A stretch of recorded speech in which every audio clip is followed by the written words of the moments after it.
Welcome everyone to Our Unity, a show that wishes to spread a spirit of peace and love in the world, one conversation at a time. None of that affects how you are going to change the world. That's right. No, it does not take one person to change the world, but it takes one person to believe in themselves. Yes. That they can make a difference. I love to that. Inspire others. And that's why, for me, I try to make it my purpose now to try to help other people realize their self-worth. Yeah. Because it's so sad that so many of us, we get destroyed based off of what other people have to say. Yeah. I would say do it in your own way. Make sure you're doing it on your own accord and take a risk. Go out there and live your life passionately. Believe in everything that you're doing and believe in the fact that you will accomplish every single goal.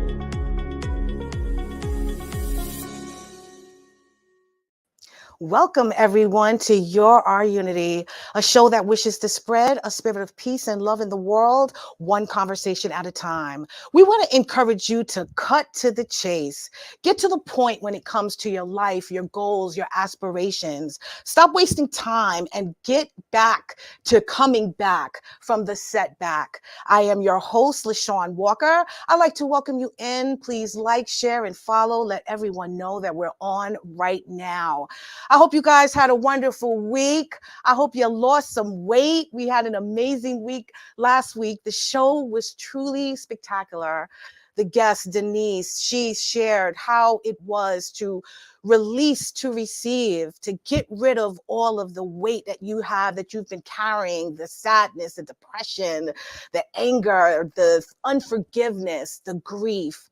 All of those things that you've been holding on to that is not serving your best self, you need to get rid of. I really must say that I think I lost about 1 pound or 2. I got rid of some stuff that I was dealing with. It was a great show, and I hope you guys are able to catch it, rewind the tape and go and watch it, because it was really, really helpful and therapeutic. She was an amazing guest, and I just wish her well on her journey, and I wish that for you. So what did you do? Did you release some things this week? Did you move forward in some actions, things that you've been not taking care of and doing, and making sure that you were moving forward in all that you wanted to accomplish in your life? If you haven't, it is not too late for you to start. It is still time. Release those things so that you can receive greater things in your life. So, that I was caring for my loved one who just received a kidney transplant.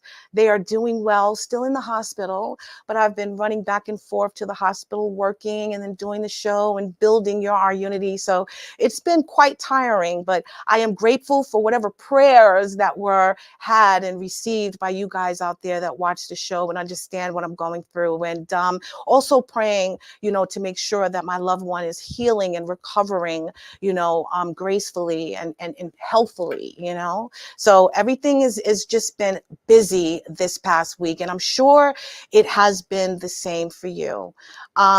We are also celebrating Black History Month, my friends. Black history is here. I feel we should celebrate it every day. It's not just today, but Black History is an annual celebration of achievements by African Americans and a time for recognizing their central role in U.S. history. Also known as African American History Month, the event grew out of Negro History Week.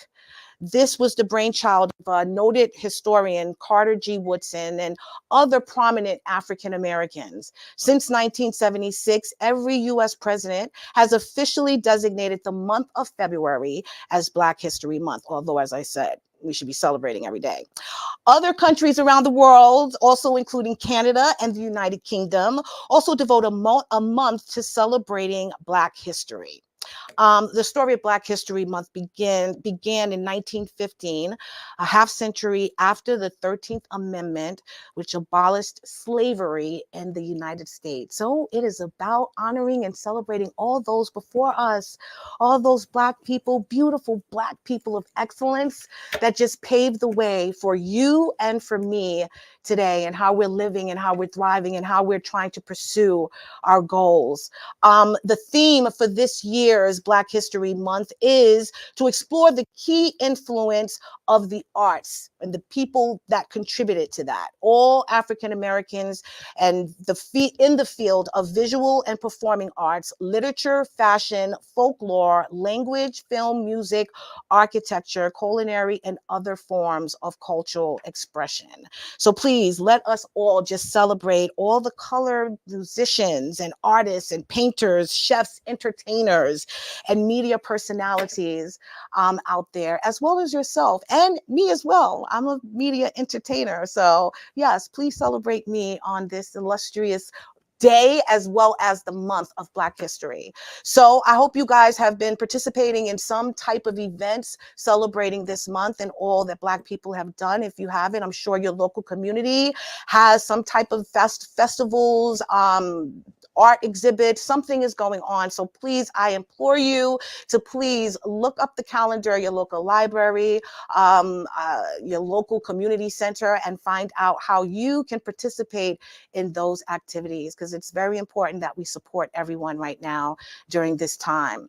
So what else has been going on? I wanted to talk to you literally today about cutting to the chase. These Black people, I'm sure, that paved the way for all of us amazing, excellent Black people that exist today, I'm sure cut to the chase in their life when it came to them, finding out what their purpose was, living out their passion, pursuing their goals, not letting anything hold them back. And in cutting to the chase, which is a idiomatic expression that means to get to the main point or most important part of a situation without wasting any time, important, valuable time, and getting distracted by unnecessary details. It originates from early Hollywood film industry jargon, which meant to literally skip to the buildup and getting straight to the excitement.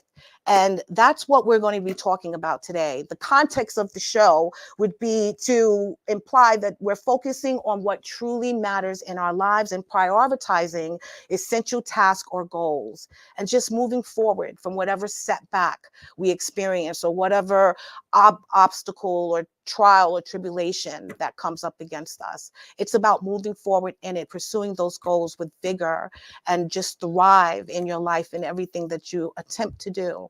But most importantly, it's just getting to the point. And that's what we're going to talk about today. So the title of the show is Cut to the Chase. And we'll be speaking to an amazing man who did just that in his life.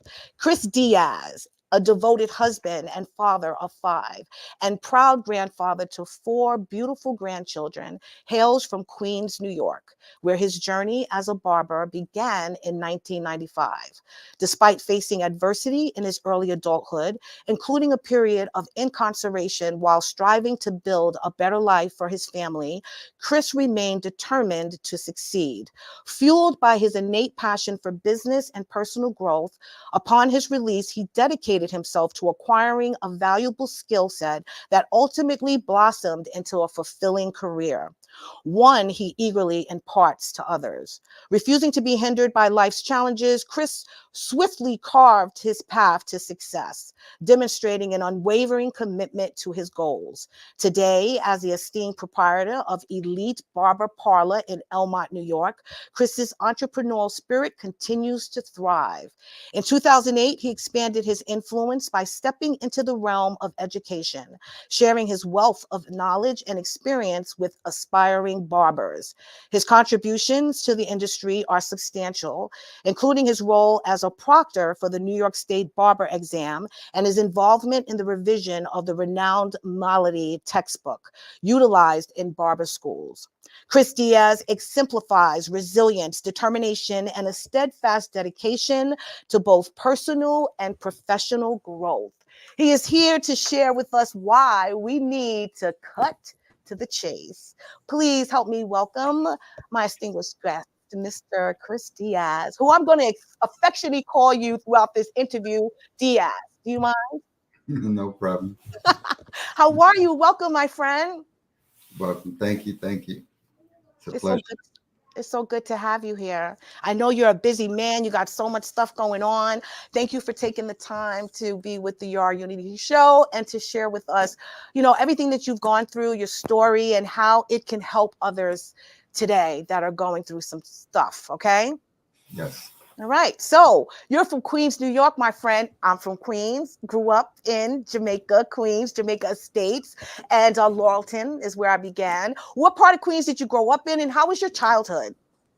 Well, I was raised in Hollis. Oh, wow. Yeah, 188th in Woodhall, 188th in Woodhall, 198th in Jamaica. Okay. Yeah. 202 in Jamaica. All Hollis. Yeah. That's cool. All right. So how was your childhood? What kind of, upbringing did you come from? What were your dreams, your goals? How was high school? Give us something. Tell us a little about you. Well, it's funny because growing up, I started in a candy store at the age of 9. Oh, wow. Yeah, my father used to run a candy store, and he used to have me come to work with him on Saturdays. Okay. So I realized, I think I started at 9. By the age of 11, I already knew I wanted to be a boss. Oh, wow. I just wanted to count money. To count money. I was actually very, very good at it. People were surprised when I was giving their change back on how fast I would give them their change. They say, no, this got to be wrong. So they'll sit there, they'll count, and they say, how did you do that? And it just came natural. Wow. I told my dad I didn't want to go back to school. I would rather work in a candy store until it's time for me to own one. Wow. So I felt like that because he stopped going to school at the age of 9, right, in Dominican Republic. Wow. Okay. So he worked on the farm. And I just decided, that's what I want to do. I want to own a candy store. I just want to count money, collect money all day. And obviously, because he was able to accomplish that with not obviously finishing school. Did he finish school when he came to the States, or so? He said one day. Really? He said it's not for me. That is amazing. So your father stopped going to school at 9, was working on a farm in Dominican Republic. When did he come to the United States? 18.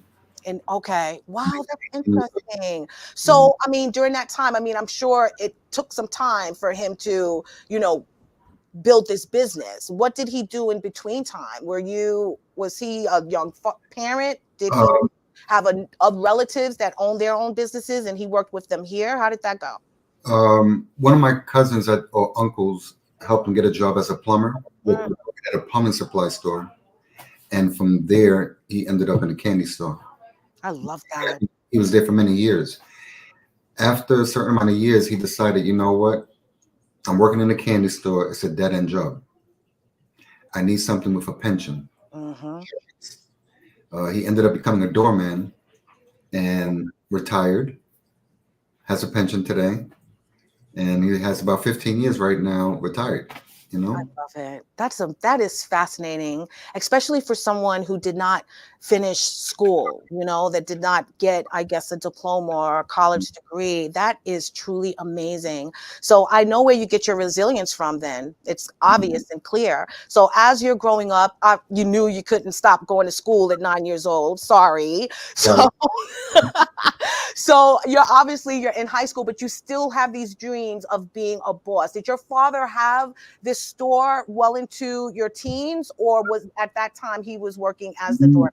I think by the age of 13, I believe that's when he stopped working at the candy store, and the owner sold it. Wow. When he sold it, because my father played such a big role in the business, he gave him I can't remember how much, but he gave him a certain amount of money. Selling the store, my father opened up a store, a candy store.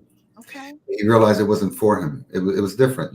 This store was already established many years. Right. And then now he's opening up a new store in New Hyde Park. Right. So that's amazing. What about your mom? What kind of role did your mom play in your aspirations and your dreams? Believe it or not, my mother was my biggest supporter. Like any other mother, follow your heart. If you believe you can do it, just do it. Just do it. You know, my phone on the other end would say, "Chris, go get a job. Get a job with a pension." You know, you gotta live the American dream. Work Monday through Friday. You know, and my mother would say, "Follow your heart. If that's what you want to do, I'm behind you. I believe in you." And I think that was the biggest push I ever had was my mother. You know, Right. she's always she pushed me through junior high school. I didn't want to do it. Wow. Junior high school, she pushed me through high school. You know, she's always supported me. Always been my biggest fan. How were you as a student? I mean, I know you said you didn't want to be there, but how were you overall as a student? Was it easy for you to learn? Did you enjoy learning? No, No? Really? not like school. Everything I've hated, I basically became. Mm, Everything I hated, I became. that's interesting. That is That's interesting. just how life is, you know. I hated school with a passion, and in 2008, I started working at a barber school. Mm-hmm. And already, because I didn't like school, I wasn't that good in reading. Mm, So the director told me, you have to do theory. So I said, "What's that? Like, what does theory have to do with barbering?" right. That's the basics. Wow. I said, "No, I don't. I don't want to do that." So he gave me a textbook and said, "Well, read through it, see what you can do." And I don't know how. I just started reading, and I realized I know how to read. Wow. I never had a need. Really? Yeah, everything I did was, hand to hand. I just need to know how to count. Right. That's That it. is amazing. So, I mean, seriously, you're in these classes in school and you don't have the desire. Was it you wasn't getting pushed at home? Have you ever figured out why you had a passion, a hate for school or for learning? Well, first off, I didn't want to be in school. I wanted to be outside hanging out, Mm, chilling. yeah. I just didn't like school. I just made it through. I don't know how I made it through. I just made it through. 12th grade, Mhm. I didn't pass my SAT, science and studies. So I dropped out. I said, I'm good. I don't need no more. Done. I'm Wow. good. I'm That fine. is interesting. But also always in the back of your mind, knowing that you were going to become someone, you were going to have a business, you were going to be successful. Mhm. Just not knowing, obviously, the route that you were going to take to get there, obviously, Right. correct?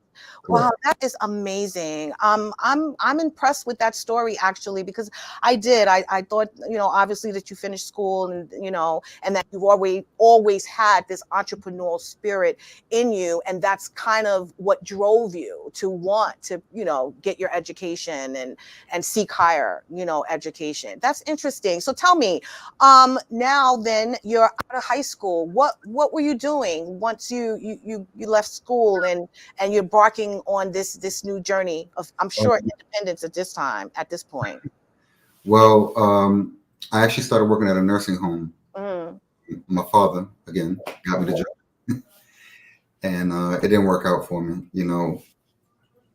I want to sell drugs. I really don't want to work. Just want to make money. I want fast money. yeah. Be part of the streets. I want to wake up whenever I wake up, go to sleep at whatever time I want, live life and, just live like the rappers, Right. that Yeah. type. And eventually I basically got incarcerated. By the age of 21, it was over, I ended up, what was it? 4.5 to 9. I copped out to a 4.5 to 9. Wow. When I went in, I didn't have a high school diploma because remember I left school. Right. Right. So my mother asked me, get your GED. You got to get your GED. Do it. At that time, my mother didn't have a high school diploma either. Mm-hmm. She had me at a young age, Right. so she couldn't finish school. So she said, "Let's do this together." I'm Ah, like, "Come on, ma, seriously?" She says, "You get your GED, I'll get my GED."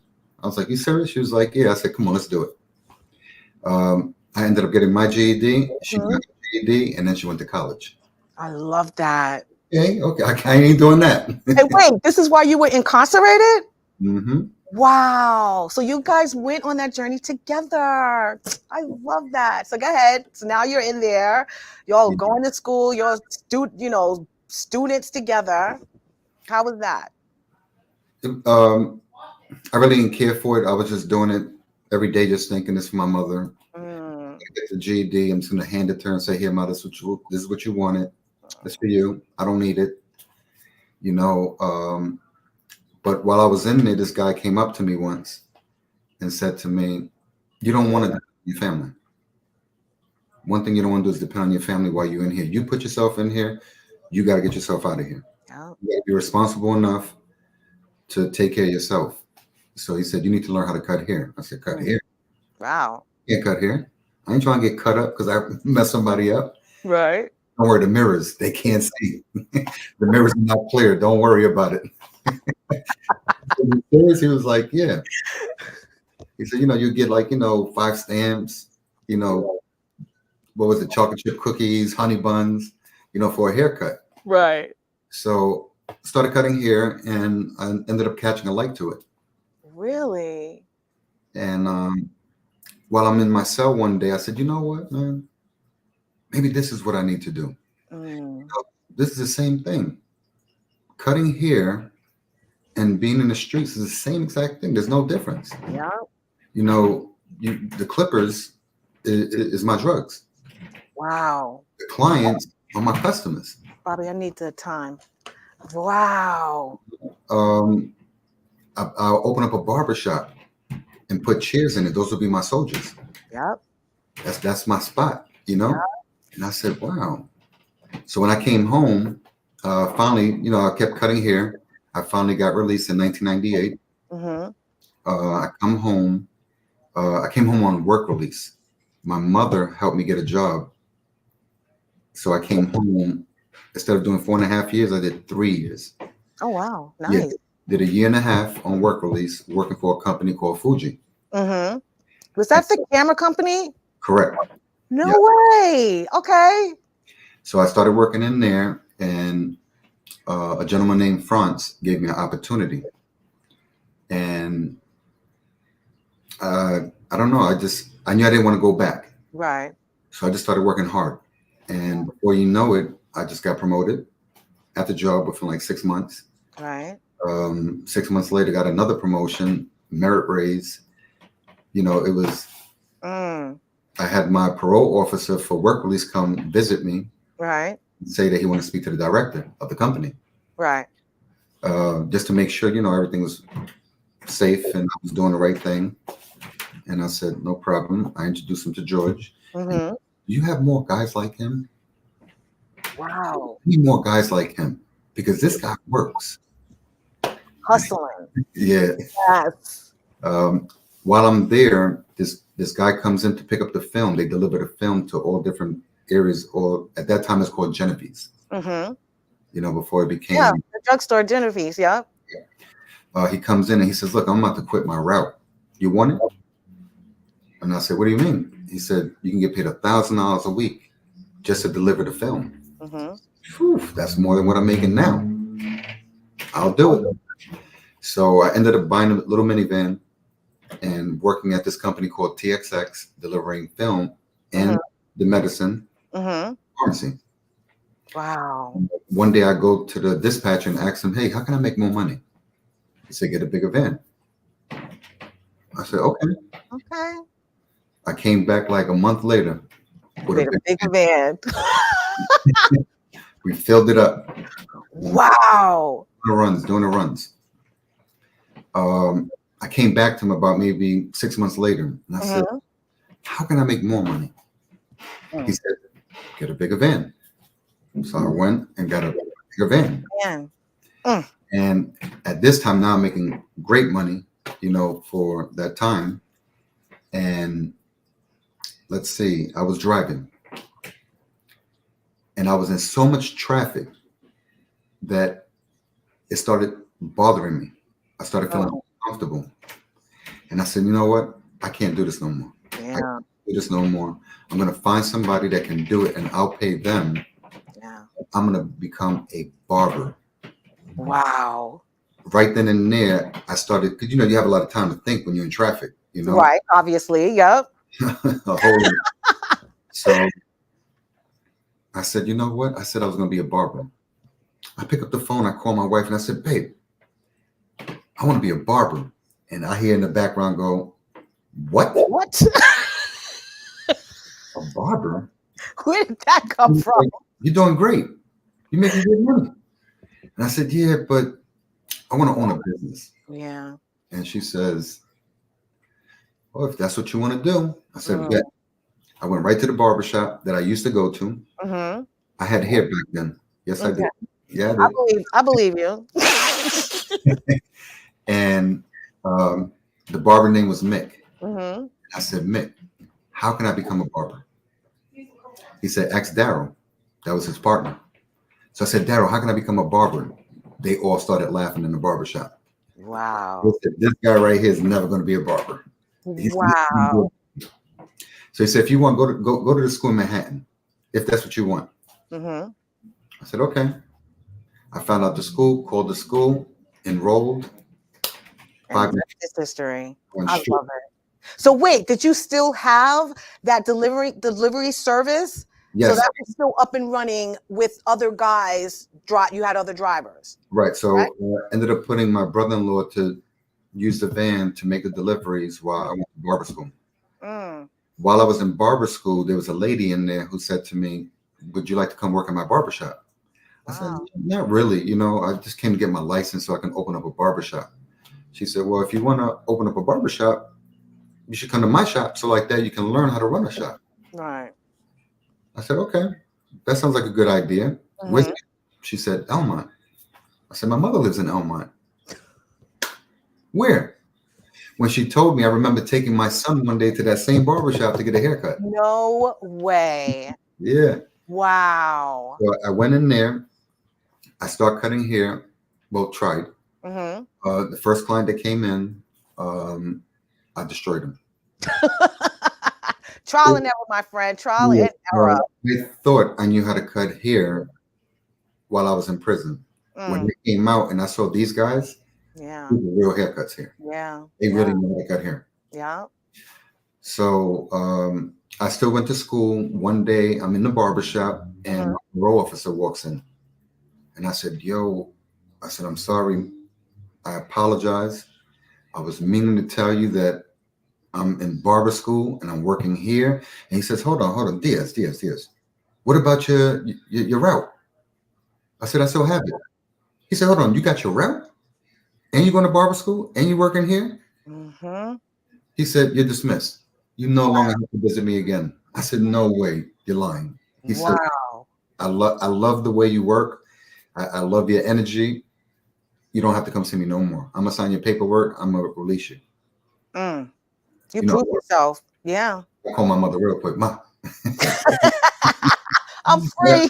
I call my wife. I can't believe it. Free. I know that's right. Well, let's talk about that. You know, your incarceration and actually what it did to you while you were there. I know obviously you have nothing but time. You were obviously, you know, pursuing your education at the time as well, in addition to your mother, you know, going on that journey with you. What else were you thinking about, you know, while you were there? Did you consider, you know, what you had done to actually put yourself in that position, and what changes you were going to make afterwards when you finally were released? What was your mindset while you were serving that time? It's funny you say that because I had like a good angel and a bad angel. All right. So while I was in there, I was trying to figure out how I was going to do it again without getting caught this time. But then I had that good angel telling me, hey, man, listen, you hurting your mother, your father, the kids. You know, my son, my daughter was 11 months old when I went in, and my son was born 21 days after my incarceration. Wow. Yeah. So it was like I was back and forth. I was fighting, you know, with myself mentally.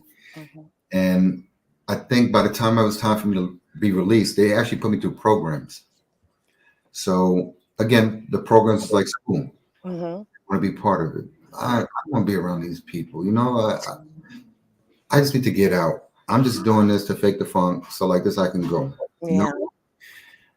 But while I was sitting there, sometimes listening to other people talk about how they hurt their parents, the ones that loved them, it made me think, oh, hold on. Yeah, me too. I hurt my parents. Mhm. You know, they were suffering more than I was. Yeah. You know, I had a roof over my head. I didn't have to pay. Mhm. You know, Yeah. and they're worried that something can happen to me because it can get crazy in there. Yeah. But I think while I was in there, I realized how important it was for me to be part of my family, be part of my children, and be the father that I need to be. Right. And what touched me the most was when I came home, I was playing with my daughter, Serena, and Mook at the time. Mm. And Mook comes to me and he goes, Daddy, 4 years old. He said, Wow. Daddy, are you going to leave me again? Oh man. Mm. I know I Wow. told you. I know. Like Yeah. everything I was thinking went out the window. And I said, Yeah. no, I got to go straight. That's it. That meant everything to me right there. Mm-hmm. You know what? No, I would never leave you again unless if I have to kill for you. Right. Anytime. I love But it. other than that, no, I'm Mm. never going to. And I stood on that straight path all the way to this day. Thank Till God. this day. Did you have any mentors, while you were in jail? Because you said that you had the good angel and the devil on your shoulders. And, at first Well, you were just trying to figure out a way to just get back out here and just not get caught. Like, I'm sure a lot of guys that go, and women as well, that go into prison have that mentality because they probably don't know anything else. Now it's just not a matter of me changing what I'm doing. It's how am I going to get better at what I'm doing so that I don't get in this predicament again. So did you have any mentors? right. So believe it or not, the guy that I hated was the Wow. one that hated me. Wow. Because he felt like he knew everything because he was a counselor, Right. right? And the truth was he did. I was rebelling. Mm. So I caused that. Mhm. I kept saying, whatever, whatever, like little kids, whatever. They don't know what they talk about. They don't know what they talk. And the truth was that when I go back to my cell, everything he says starts to reflect. Mhm. And that's when I'm by myself and I can just be me. And I go, damn, that's kind of true what he was saying. Yeah. Wow, this is deep. Mhm. And by the end of the program is when I actually was able to leave. I started listening and I started cooperating and speaking in the groups and letting them know how I felt. And I think that's what helped me most was that counselor. That counselor was the one that basically guided me to where I'm at today. Right. Because I still use many of the things that I've learned Mhm. this day today. I love that. And one of the things he always said to me was excuses are the nails that build the house of failure. Yeah. So in the beginning when I heard it, I was like, okay, here we go. Yeah. As I know. Again, go back to the cell and go, wow, he's right. Right. Right. Just being rebellious. That's just how, young people are. We think we know everything when we in our early 20s. You Mhm. can't tell us nothing. We already figured it out. Even though we ain't nowhere, we figured it out, Yeah. And that gentleman definitely helped me. And I'm kind of glad that I ended up with that counselor out of all the counselors. And they said that this is the counselor right here that's going to put you back in prison. Like Wow. the program I was in, they could have shipped Right. me right north. Wow. Really? And he was known for that. So if you feel like you're not trying to change or you're not trying to get to the next level and you're gonna go back to the way you was, then he's not gonna pass you to go to the next step. Wow. So when I realized that, I try to kind of like fake the funk a little bit, try to go up the program. But Mhm. then the program really started working because I started opening up. Right. I used Was to there a write a lot. was there a pivotal moment that made you sort of like wake up to the reality that he is speaking some truth and this does resonate with me? Was there something specific, or was it just the constant, being in the room, speaking out loud, listening to him? That was that's how it penetrated you. Well, it was also listening to the guys around me Mm, okay. because they kept coming back. Wow. They kept coming back, coming back. and you know, a lot of them was already drug addicts. You know, Mm, so sometimes I would sit there and be like, "Yo, why would you keep like why? That doesn't make sense." mhm. And I'm saying to myself, "Why do you want to keep doing the wrong thing again? Yep. I'm no different from them." You know, so when I'm looking at them saying, "Yo, you're dumb," Yeah. I realize I'm dumb for having the same type of mentality. There's no Yep. difference between us. You Yeah. know, one is using, one is selling. It's the same Yep. addiction, Exactly. right? And Wow. you know, I think I not that I think I know barbering is what put me on the right path. I love that. You I know, really do. without that, I wouldn't be where I'm at today. Well, I think that you, again, as I mentioned, had this entrepreneurial spirit. It was just a matter of finding your actual passion. Because Mhm. even with that route that you had, you was trying to figure out how to make more, how to do more, how to get more. And I think that that really is what fuels you, is that drive and that go get it mentality. So it was just a matter of figuring out what it was that you wanted to go get and that you were going to master. So I know you're a master barber here on Long Island now, but it didn't start off that way. You mentioned earlier that you butchered quite a few hairs with quite a few I heads. cut somebody's ear. No way. Oh yeah. God. Oh my God. Well, I hope they're okay. I'll say it. But now you're teaching. I mean, you after you realize that this is what you want to do, and your parents supported you, your wife is now supporting you. So now you're venturing out on this barber journey. Mhm. What were your hopes in that? I mean, did you really think that you were just going to cut a few heads and then you were going to own a shop? Or did you want to put in more work? Did you want to master it the way you saw the other barbers around you? Well, you know, when you're working around guys that cut hair and make it look easy, it seemed like and you doubting yourself if Hmm. you're never going to get to the next level. Yeah. And I see that a lot of times with students where they say to me, you know, I can't cut like you. Well, I couldn't cut like this either. You Mm, understand? mhm. You know, what pushed me was I got fired. Oh wow, really? Right. Yeah. So the Okay. same lady that asked me to come work for her fired me about 8 months later. Oh my God. 8 months later, I was not a good barber. Hmm. I was very consistent. Okay. I was so consistent that she got so tired of me calling her and saying, "Hey, what time you coming in?" She gave me the key. Wow. When she gave me the key to the barbershop, I started going in at 8:45 no matter what. I'm programmed. Hmm. No, I'm not programmed. Yeah. 8:45, I walk into the barbershop. And at that time, they used to smoke in the barbershop cigarettes and drink. So I go in there and I start airing it out, cleaning it out, sweeping the floor, mopping the floor, you know, fixing their station. I Wow. want to see everything organized because I said, I have to do, I want to become a boss. I have to act like a boss. So Hmm. it's time for me to start acting like a boss. I know I want to do it. I know I can't cut hair, but I definitely want to be a boss. Mm.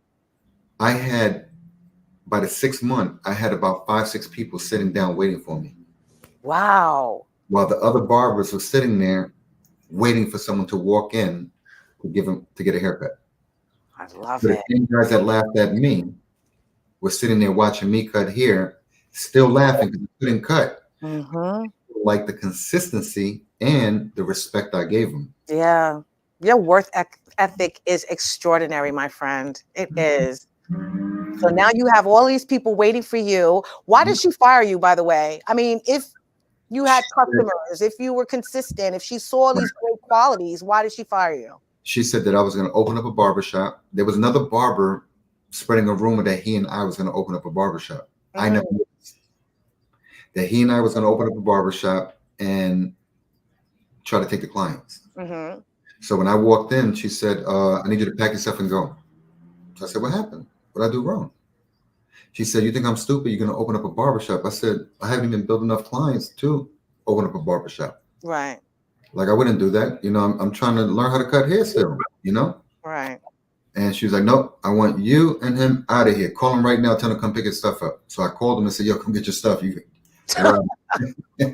Open act. said, yo, we was going to open up a barbershop. Right. That to you. You know? Wow. And we ended up going to Corona looking for a barbershop. Mm-hmm. Got hearing. Mm-hmm. I realized I can't park. There's no parking in Corona. I don't want to work. No, it's horrible. I used to live in Corona too. It's bad. So go ahead. I'm coming back, and as I'm driving down Hempstead Turnpike, I'm passing what's that called? KFC. Mm-hmm. Passing KFC, and I see a little sign that says barbershop made out of wood. Oh wow. Yeah, cheaply made, but I could tell that was a barbershop. So I walk over. I walk in there and say, you know what? I might as well see if they want to hire. When I walk in, there was one barber chair. Wow. So I said to her, are you hiring? I don't know why I asked that. There was only one chair in there. And she says, I would, but I don't have no chairs. She said, do you want to buy it? Wow. Oh my God. So I said, I ain't got no money saved up. But I want it. I want it. You know, can we put it on layaway? I called my dad. I left it. I said, you know what? I'll get back to you. I called my dad and I said, yo, there's a barbershop over here. I had told him I got fired, and he said, you know, try to look for a job. You know, you got to look for a job. Plus, he knew I wasn't really cutting hair that well. He said, go find a job. Right. So I said to him, no, I want to open up a barbershop. I got to figure this out. I'm going to do it. I got to figure it out. You know what my mother said, right? Yeah. You could do it, baby. Whatever you need, baby. What do you need, baby? That's the best. Man, ain't nothing like a mother. That's right. That's right. My dad says, you know what, Chris, I got some property that your grandfather left you in Dominican Republic. So I said, what? He said, yeah, if you want, you can sell it and buy that barbershop from that lady. Wow. I said, nah, you serious? He was like, yeah. So I came home and just general talk. I told my mother, like, yeah, just got fired, you know, but I'm going to try to find a job. I mean, I'm going to try to open up a barbershop. She says, you're going to open up a barbershop? You need some money? I'm like, what? Your in-laws? Yeah. Oh, I love them. Okay. Said, you serious? Yes. He was like, yeah, how much you need? I said, well, I don't know just yet. I got to see what's going on. So I ended up selling the property that I had. I sold the van because I ended up losing that route that I had. So I sold that van, used the money that for the property in Dominican Republic, and then my mother-in-law gave me another 10 grand. Wow. I opened up my first barbershop without knowing how to cut hair, with no license, no barber license. You cut to the chase, my friend. You cut to the chase. You realize that, right? I'm telling you. Oh my God. I opened it up with no insurance, no license, no nothing. I didn't know. Randomly walked into this shop. The lady just asked you out the blue, do you want to own this shop? So you literally purchased that spot, that place? Yes. Oh my God. That is amazing. That was in 2003. That was in 2003. So how many barbershops have you owned since then? I had a total of 3 barbershops. Okay. When I started working at the barber school in 2008, it was a headache chasing barbers, trying to get them to pay rent. They know what time I'm coming through, so they run off. You know how that goes.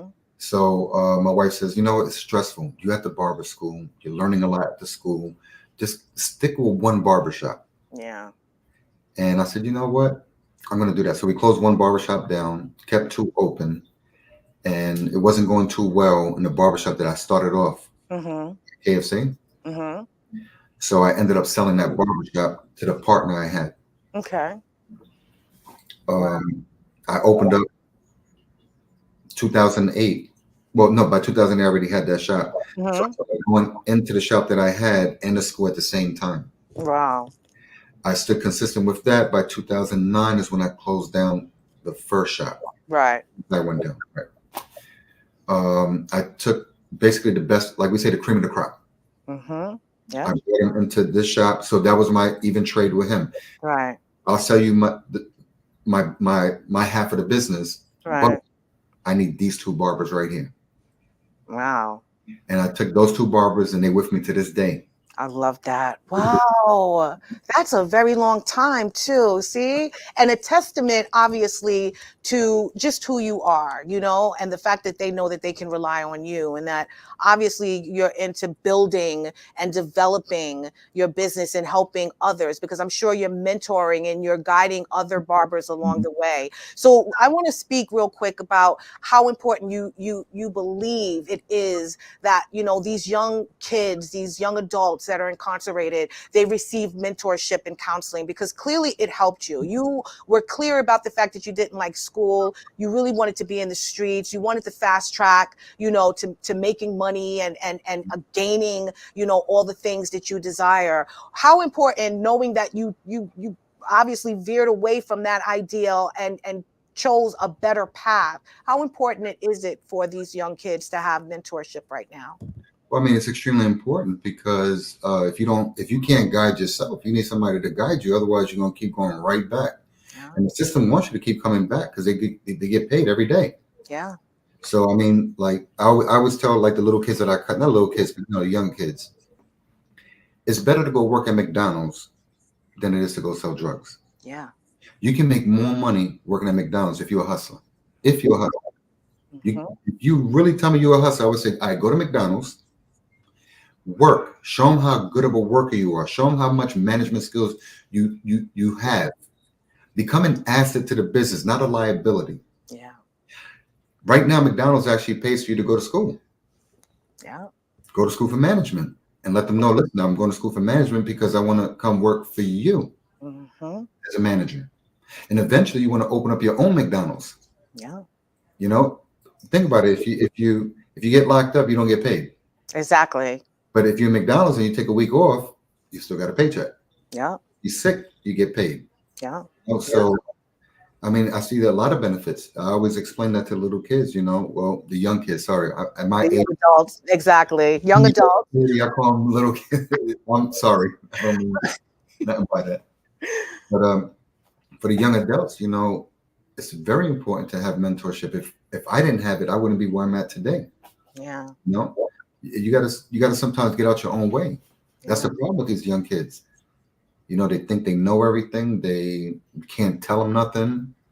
You know, they got it all planned out.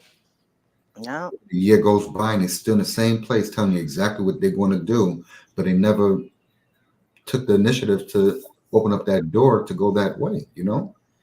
Yeah. You know, and with the way things are going today, you know, it's very important for you to continue your education and take life serious, because, you know, we're being eliminated right now with this AI.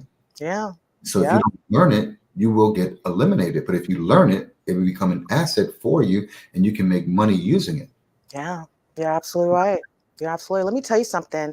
I even think, you know, your hustler skills created this amazing master barber entrepreneur that we have in front of us.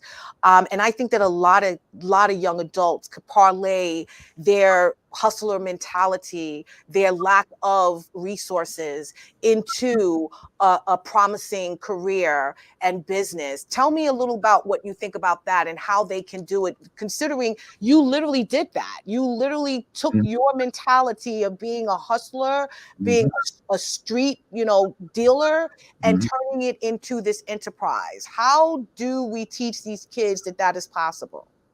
I mean, it's all on them. We can tell them as much as we want to return blue, but they really have to see the big picture themselves. You can become an electrician, start off as an apprentice, working for someone. Next thing you know, you're working for a union. While you're working for a union, you can start doing your side jobs. Hire people, put them under you. While you're working at your, you know, your union job, your day job, you can have somebody taking care of some side work for you. You see, you're making money both ways. Same thing for a plumber. Yeah. You know, barber. It's you can be a landscaper. You can be whatever you want. There's always somebody's always going to hire you. Someone's always going to hire you, regardless. Yeah. You know, someone out there. You need sometimes 1,000 no's before you can get 10 yes. Yeah. Yeah, I'd absolutely. rather hear 1,000 no's than only 10 no's. If I heard 10 no's, that means I only tried 10 times. Yep, that is true. And they just need to refocus, what those dreams and aspirations are as well. Because like you said, you can go into all of these different fields, but you know, fast money looks more appealing than working a hard job, It's not, see, that's the thing, it's not fast money. mm, We think it's fast money because we don't know no better. right, Can you imagine if I come to your house to do some electrical work and I'm charging you $3,000, but it only took me 7 hours? right. I didn't have to re-up. Yeah. I didn't have to look behind. Well, unless if they got a dog. I don't have to I didn't have to look behind my back. Yes. This is the smartest way. Like, it doesn't even make sense. Yeah. To be honest, it's actually played out. And as you get older, you realize that when you're doing that, you're actually hurting people. Yeah. And I don't want somebody to hurt me. What's mine either. Yeah. So as we get older, we start maturing and realizing that actually what we did was we hurt people without even realizing it. Yeah. We're hurting people. We're hurting their children. How many kids miss Christmas because of me? Yeah. Yeah. Oh my God. That's amazing. A beautiful and amazing way of looking at it. So I understand that you now, you were, I don't know if you're still doing it. You are part of an organization that goes back to Jamaica, and you train barbers in Jamaica with the same skill. Tell me a little about that before the time winds down. Tell me about how that got started. We're part of this mission called LJDR, Davis Foundation. My wife introduced me to them. She told me one day I had to go cut hair in Jamaica, and I'm like, oh, no, not in Jamaica. It's too hot. I'm not doing it. And she was like, oh, yes, you are. Wow. So that was in 2013, 2014, somewhere around there. And I went in the first time, started cutting hair. 2 guys walk in and said, you a barber? I mean, you're the teacher? So I said, yeah. I said, why, you a barber? They said, yeah. I said, what's up? You want to battle? Because they always want to battle. So I said, they was like, no, we want to learn. Wow. So I got chairs, regular chairs. Said, tell the other people there was a whole line. There was a long line of people trying to get haircuts. So I sat them down. They started cutting, and I started watching, from working in barber squad, can cut hair and watch, Right. I'm watching, helping them, guiding them, and I love their energy. The following day, they was there bright and early with their book. So I said, no, these guys are serious. So the second day, the same thing. Third day, fourth day. By the fourth day, that was the last day of the mission. I said, you know what? I'm gonna give them everything I brought here, and I brought a lot of clippers and trimmers just in case. Right. And out there. And you gave them everything. You gave them all of your tools. Right. I love that. So are you still working with them real quick, because we're about to end? You're still working with them till today? Ended up in the barber parlor in Clarendon, Brandon Hill, Jamaica. Wow. That's I basically opened it up, and the guy says to me, so how much do I have to give you? And that's when I realized it clicked. I was moving without even thinking about how much money I'm going to make. It was just focusing on trying to help them. And as he said that, I said, no, I want you to put your sister through school, your niece through school, take care of your mother, feed her, because his father had passed away. And he basically outgrew the barbershop. 5-6 years later, he outgrew it, moved into Kingston. The barbershop is still there. Just trying to find people that want to learn and take care of the family. That is so great. Well, look, I want to thank you, my friend, for being here to share with us your story, because it was very important and also needed at this time. We need to cut to the chase, my friend, and get to a business at hand. That's exactly what you did. I wanted to show real quick or share with the audience real quick, what Elite Barber Parlor is all about. They're at 1485 Hempstead Turnpike in Elmont, New York. We could just go and come in. We don't need an appointment or anything like that, right? Diaz? You need an appointment. You need an appointment? All right. Yeah. Okay, guys. So you have to call. Use my name if you want a discount. Okay. That's Okay. it. I got you. No problem. All right. We're going to put out your intro, your outro as well. So you can reach Chris on Instagram at elite_barber516. And you can also email him at elitebarberparlor@yahoo. I'm going to give you 30 seconds. I want you to tell me what is on your heart. What do you want to share with the viewers before we go? You've been an amazing guest. I'm gonna tell you this, guys. Quitters never win, and winners never quit. Be extremely consistent with whatever you want to do, and like my mother says, follow your heart. Yeah. If that's what you want to do it. Don't make excuses. And like my counselor said, excuses are the nails that build the house of faith. Yes. Yes. You did not allow that to happen to you. I am so impressed with everything that you've done. I thank you so much for your mentorship and everything that you've contributed to the people in your community and the young kids over in Jamaica. You're doing an extraordinary job. And I'm glad that we're pushing that message to just cut to the chase. Stop wasting time and just start fulfilling those dreams that you have in your heart. So I want to get real quick, my friends, to the Dare to Be You. And it's simple. It is. Your life doesn't get better by chance. It gets better by change. And that's exactly what Diaz stated today. You got to change some things in your life if you want a better life. And that's exactly what he did. He did not like his family hurting. He did not like his children waiting for him and wondering where he was. He did not like being incarcerated and being held down from him pursuing his dreams. So he came out with a different mindset. And now he is the master barber extraordinaire in front of you today. Please, guys, go check him out. He is in Elmont, New York. You can rewatch the video, the show, if you want to find out the address. But I think it's 1485 Hempstead Turnpike, correct?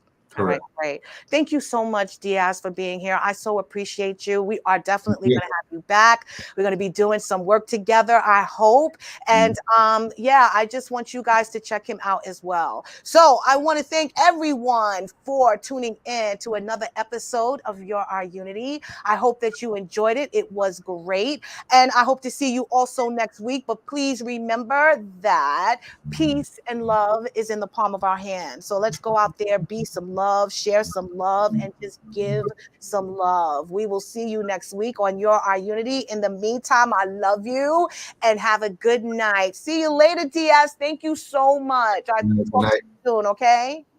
All right. Take care, guys. Have a good night. Good night. Thank you.